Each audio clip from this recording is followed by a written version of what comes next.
నాలుగేళ్ల కొడుకును చంపిన సీఈఓ సుచనా సేథ్ గురించి ఇప్పుడు దేశవ్యాప్తంగా చర్చ జరుగుతోంది. అసలు ఎవరి సుచనా సేథ్?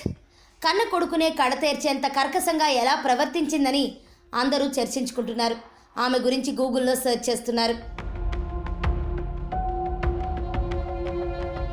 బెంగళూరుకు చెందిన 39 ఏళ్ల సుచనా సేథ్ను తన కొడుకును చంపారనే ఆరోపణల మీద పోలీసులు అరెస్ట్ చేశారు. అయితే ఆవిడేమీ ఆషామాషి మహిళ కాదు. ఉన్నత విద్యావంతురాలు, పైగా ఓ కంపెనీకి సీఈఓ కూడా. బెంగళూరుకు చెందిన సుచన 2006లో కలకత్తాలో ఫిజిక్స్లో డిగ్రీ పూర్తి చేశారు.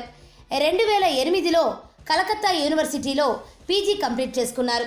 స్టాటిస్టికల్ ఫిజిక్స్కు సంబంధించి ఐఐటి కాన్పూర్లో కాన్ఫరెన్స్లలో పాల్గొన్నారు సుచనా సేథ్. ఆ తర్వాత ఆస్ట్రోఫిజిక్స్తో పాటు ప్లాజ్మా ఫిజిక్స్లో నైపుణ్యం సాధించారు.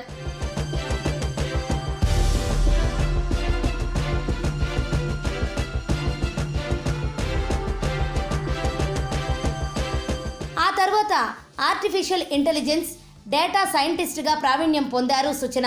ఈ రంగంలో ఆమెకు 12 సంవత్సరాలకు పైగా అనుభవం ఉంది. బెంగళూరులోని పలు కంపెనీల్లో పనిచేశారు.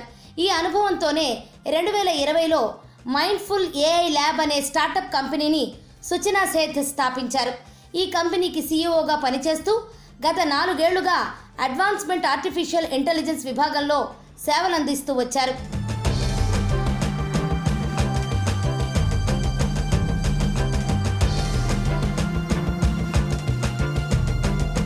క్షణికావేశంలో సరిదిద్దుకోలేని తప్పు చేసిన సుచనా సేథ్ టెక్నాలజీలో అపర మేధావిగా ప్రశంసలు అందుకున్నారు.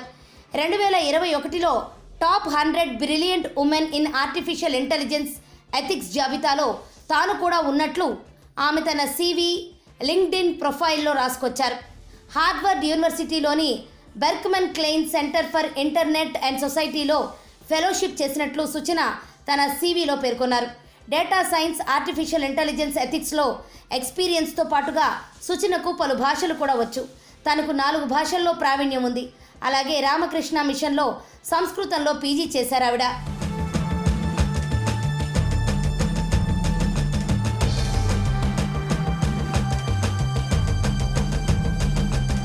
సుచన పూర్వీకులది బెంగాల్ కాగా కేరళకు చెందిన వెంకట్రామన్ను 2010లో ఆమె పెళ్లి చేసుకున్నారు.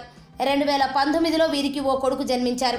కొడుకు పుట్టిన తర్వాత వీరిద్దరి మధ్య విభేదాలు రాగా విడాకుల కోసం దరఖాస్తు కూడా చేసుకున్నారు. అయితే భార్యాభర్తల మధ్య ఉన్న ఈ విభేదాలే 4 ఏళ్ల చిన్నారి ప్రాణం పోవడానికి కారణమని తెలుస్తోంది.